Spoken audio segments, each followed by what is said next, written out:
उनकी सांसें थी, उनके दोनों पांव को काटा गया था। उनकी सांसें चल रही थी, उनके दोनों हाथ को काटा गया था। उनकी सांसें चल रही थी, उनके दोनों आंख को निकाला गया था। इसीलिए मैं मीठी बात करने नहीं जानता। मुझे लगता है एग्रेशन से राज्य को बदलूंगा। क्या जानते हैं आप झारखंड राज्य को महोदय? एग्रेशन मतलब आप क्या जानते हैं झारखंड राज्य को? हम उस राज्य से आते हैं जहां एक संसद ने सीने में 12 गोली खाई थी।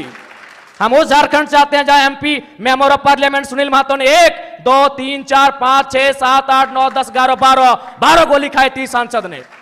क्या सुनने में अच्छा लगता है? तब आप झारखंड को नहीं जानते हैं। झारखंड हमने बनाया है भैया।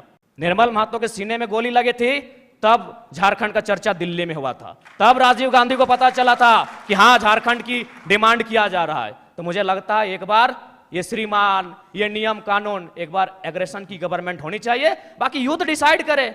मेरा जो व्यवहार है फॉलो अप के मंच में भी मेरा यही व्यवहार है। पसंद लगे वोट कीजिएगा, ना लगे इग्नोर कीजिए। बोल रहे हैं सुनने में अच्छा लग रहा है, आप बोल रहे हैं नहीं, सुनने में नहीं। आप तब झारखंड राज्य को नहीं समझते हैं सन्नी जी। मैं बोल रहा हूँ एग्रेशन। नहीं, आप नहीं समझते हैं झारखंड राज्य को। मैं एग्रेशन सुनने में अच्छा नहीं लगता, यही रियलिटी है। एग्रेशन मतलब यही है कठोर डिसीजन, त्वरित कार्रवाई। आज कार्रवाई किस पे होती है? एक ठेला पे काम करने वाला है, तुरंत कार्रवाई होगी। एक मजदूर है, पुलिस तुरंत कार्रवाई करेगी।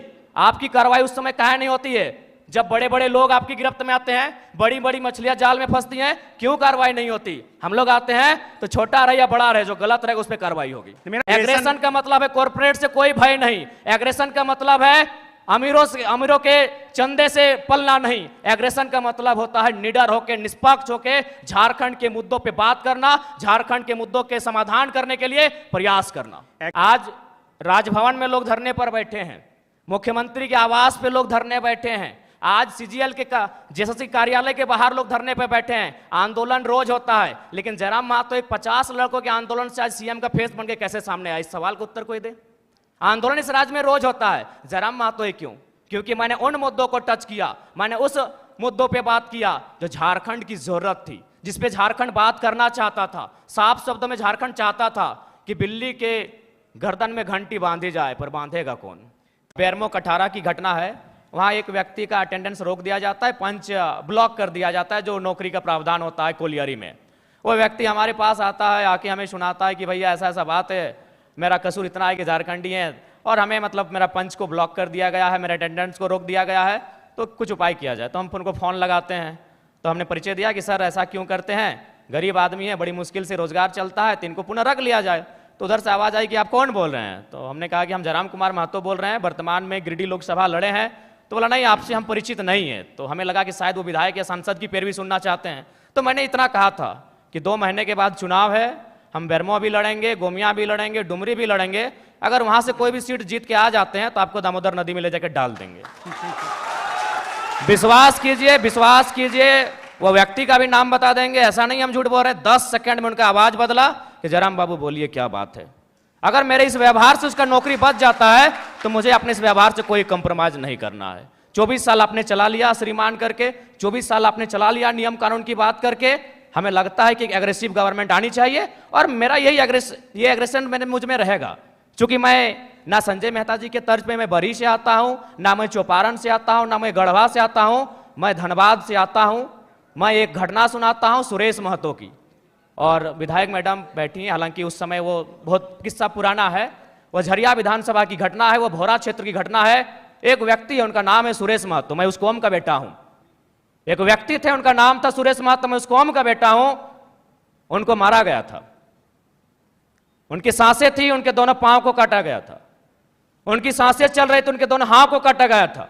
उनकी सांसें चल रही थी, उनके दोनों आंख को निकाला गया था। इसीलिए मैं मीठी बात करने नहीं जानता। मुझे लगता है एग्रेशन से राज्य को बदलूंगा। वे ऐसे लोग हैं जिनको लगता है कि इस दुनिया में मौत नाम की कोई चीज़ नहीं होती है, जिनको लगता है कि शायद वो सारा धन एकत्रित करके स्वर्ग जा सकते हैं, वहाँ सुख भोग सकते हैं। बिल्कुल ये बहुत गंभीर समस्या है और मुझे लगता है कि इसमें सरकार के लोग शामिल होंगे, विपक्ष के लोग शामिल होंगे। ये कोई नई बात नहीं है। अगर आदरणीय शिल्पी जी कह रही हैं कि अगर वो जनता जानती है, तो जनता को मालूम है कि किस प्रकार से जेपीएससी की परीक्षा होती है। उनमें जब रिजल्ट आता है तो विधायक जी के रिश्तेदार होते हैं। इसमें 24 वर्षों से जिन लोगों ने राज्य की सत्ता को संभाला है, 24 वर्षों से जिन लोगों ने इस राज्य की सरकार को चलाया है, पक्ष बन के विपक्ष बन के, सबका उसमें हिस्सेदारी होता है। तो इसलिए जिस दिन वो इस बात को मानेंगे कि हमें एक समानतापूर्वक जीवन जीना है, हम लोग वास्तव में इंसान मनुष्य तभी हैं जब दूसरे की दर्द, दूसरे की तकलीफ और पीड़ा को देखकर हम भी पीड़ित होते हैं, तब शायद ये माहौल बदले। लेकिन फिलहाल ऐसे परिवेश में ये बुद्ध का देश भले है, लेकिन आज बुद्ध के विचार बिल्कुल विलुप्त हो चुके हैं। मुझे नहीं लगता है कि कोई शांतिप्रिय तरीके से इस प्रकार के रास्तों से हटेगा। मैं बनावटी इंसान नहीं हूं। उस मीटिंग में 52 मिनट डिस्कशन हुआ था, मैंने 52 मिनट के बाद मुंह खोला था, और ये तो मीडिया चल रही थी और कैमरा में कैच हो रहा था, इसीलिए मैंने बोतल को टेबल में पटका। मां कसम हम किसी के मुंह में पटकते, आपके पांव तले जमीन खिसक जाएगी। जब आपने छेड़ा है तो सुन लीजिए। यही विनोद बिहारी विश्वविद्यालय में एक कंपनी, एक एजेंसी ने टेंडर लिया है, मजदूरों को ज्वाइनिंग लेटर के साथ साथ रिजिग्नेशन लेटर पे साइन करा गया। इस भारत में कहां होता है यार? मैं आक्रामकता की बातें करता हूं, कारण कौन है? रिजिग्नेशन लेटर पे साइन कराया गया है, कौन देगा उत्तर? भारत देश में 4 स्तंभ है कहने को, न्यायपालिका, कार्यपालिका, विधायिका, पत्रकारिता। कौन रिस्पॉन्सिबल है कि ज्वाइनिंग? ताजुब की बात है, ज्वाइनिंग लेटर भी मिला है और उनको साइन भी करा लिया है। क्या बोलते हैं आप? रिजिग्नेशन लेटर, रिजाइन लेटर में भी साइन करवाया गया है। और एक घटना गोमिया की, जब मेरा सभा था बेरमो में, वो लड़का आया, उसने कहा कि जो एजेंसी है उनको पेमेंट देना होता है 20,000, लेकिन मेरा शर्त है उनका कि 20,000 आपके अकाउंट में देंगे, आपको 8,000 रिटर्न करना होगा, नहीं तो नौकरी से निकाल देंगे। उसके बाद भी अगर आपका खून नहीं खोलता है तो आप बनावटी लोग हैं, असल लोग नहीं है। अगर आप चाहते हैं मेरे अंदर की आक्रामकता कम हो, आप चाहते हैं मेरे अंदर की उग्र भावना कम हो, तो आज प्रबुद्ध लोग बैठे हैं। आज माननीय मंत्री दीदी बैठी हैं, आज माननीय मंत्री महोदय बैठे हैं, मंत्री 3 मंत्री बैठे हैं, आज प्रदेश अध्यक्ष महोदय बैठे, सांसद महोदय बैठे हैं, झारखंड मुक्ति मोर्चा के फिलहाल पालनहार हैं बैठे, आज विधायक मैडम बैठी हैं, यहाँ भी एक विधायक बैठे हैं, यहाँ भी एक विधायक बैठे हैं। ये लोग तय करें कि इस प्रकार का जुल्म, शोषण, अत्याचार एक आम व्यक्ति पे, यानी जो लोग हाशिए पर हैं, जो लोग निम्न स्तर पे हैं, उनके साथ अन्याय नहीं होगा। जयराम महतो प्रेम की कविताएं लिखेगा, इनकलाब की बातें नहीं करेगा। जयराम जी, कि अगर एक व्यक्ति पे कार्रवाई होती है और उस कार्रवाई से अगर हजारों स्टूडेंट को एक उम्मीद मिलती है, अगर एक व्यक्ति पे कार्रवाई होती है और हजारों किसानों की खुशहाली आती है, तो मुझे लगता है उस व्यक्ति पे कार्रवाई होनी चाहिए। और मैं अपना एक अनुभव बताना चाहूँगा, हालांकि ऐसे मंचों पे जहाँ एकेडमिक लोग आके सुन रहे हैं, इंटेलेक्चुअल लोग आके सुन रहे हैं, नहीं बोलना चाहिए, लेकिन मुझे मेरा जो करैक्टर है वो सबके सामने मैं आपको बताना चाहूँगा। ये बेरमो कठारा की घटना है।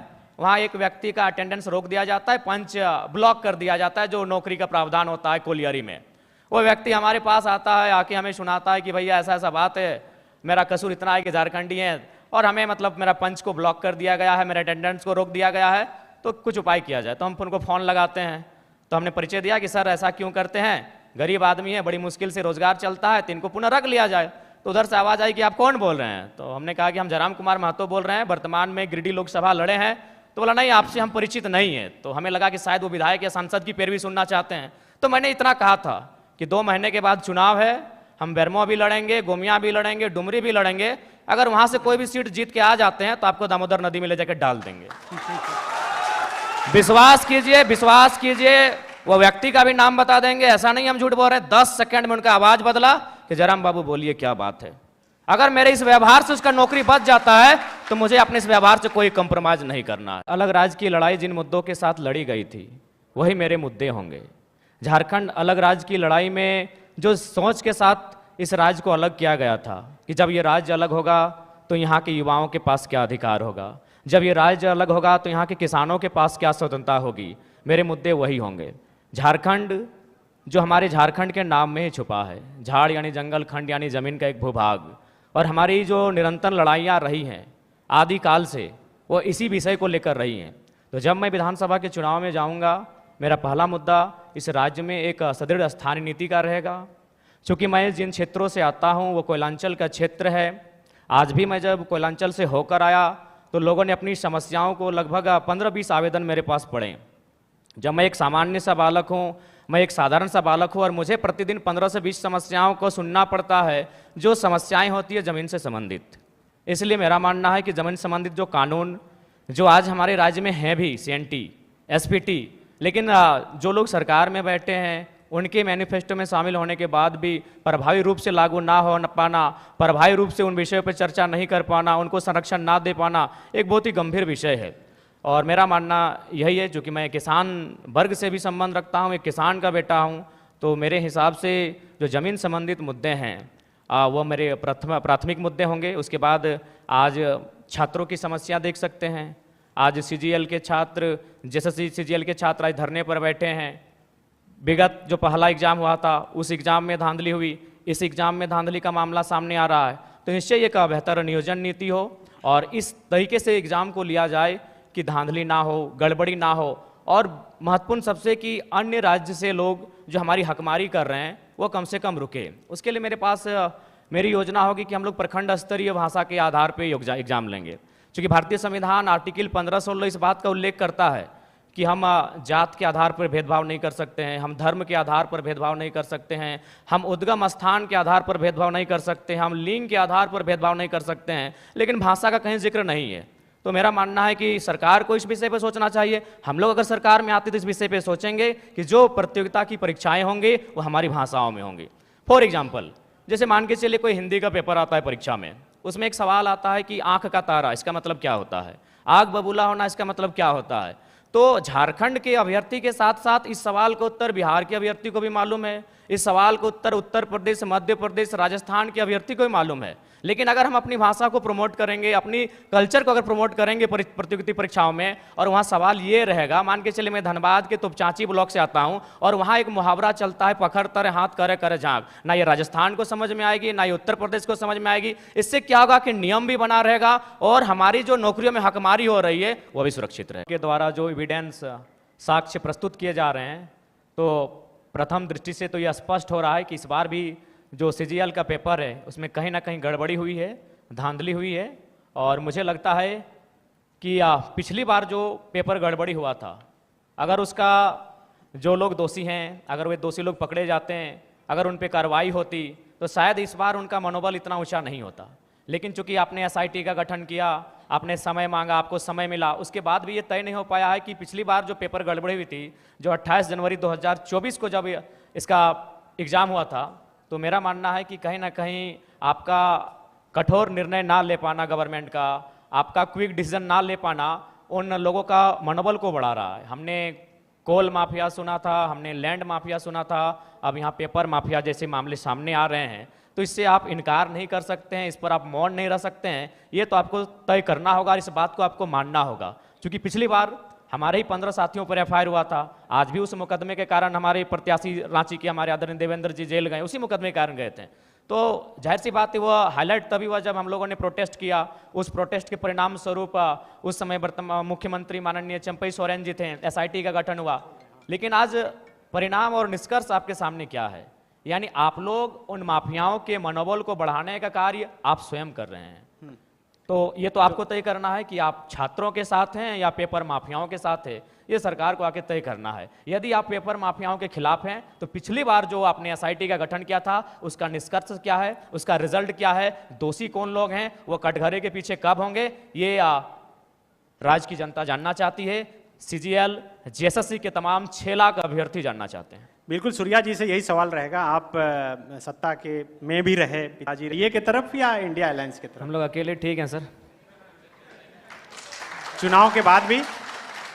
तो चुनाव के बाद क्यों, हम लोग जनता से हम लोग आशा और अपेक्षा रखें हैं कि हम लोग को अकेले इतनी ताकत दी जाए कि इस राज्य के लिए बेहतर और भला कर सकें।